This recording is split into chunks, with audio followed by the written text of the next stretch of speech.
Chronological Bible in a Year, day 169. We're in Proverbs again today. There was an interesting connection here between some of these Proverbs, but I want to highlight some from Proverbs 27 and how it connects to one in Proverbs 29, starting with 27, 5, and 6. Better is open rebuke than love that is concealed.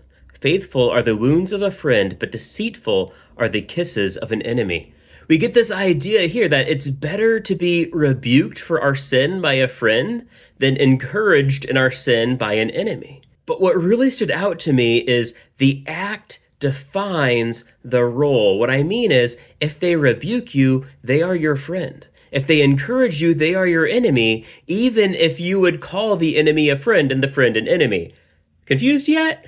If someone truly loves you, they will rebuke you if you need to be rebuked. But is that always the case? Let's jump here to verse 17. As iron sharpens iron, so one person sharpens another. You can't sharpen iron with paper or with plastic. You need something hard and abrasive to scrape off the nicks to make a nice, smooth cutting blade.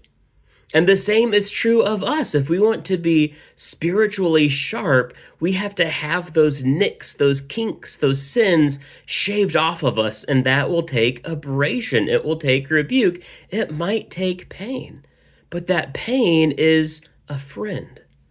Whereas someone saying, you know what, you're fine, don't worry about it, hey, you are who you are, those are the words of an enemy. They're keeping you down. They're keeping you in your sin. But if we jump to chapter 29, we'll see an interesting proverb at the very beginning, starting in verse 1. A person often rebuked who becomes obstinate will suddenly be broken beyond remedy.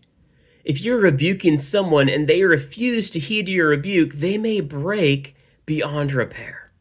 Does that mean we don't rebuke them? Well, of course not. They need correction if they are to join us in heaven. But it also means that maybe you have to ask, why aren't they accepting the rebuke, and focus on that first? What lies have taken root in their heart? What enemies are surrounding themselves as if friends and are keeping them from repenting and coming to Christ? How can we cultivate their heart so that in time they can respond to a rebuke? Now, don't hear this as an us versus them message, because here's the bad news.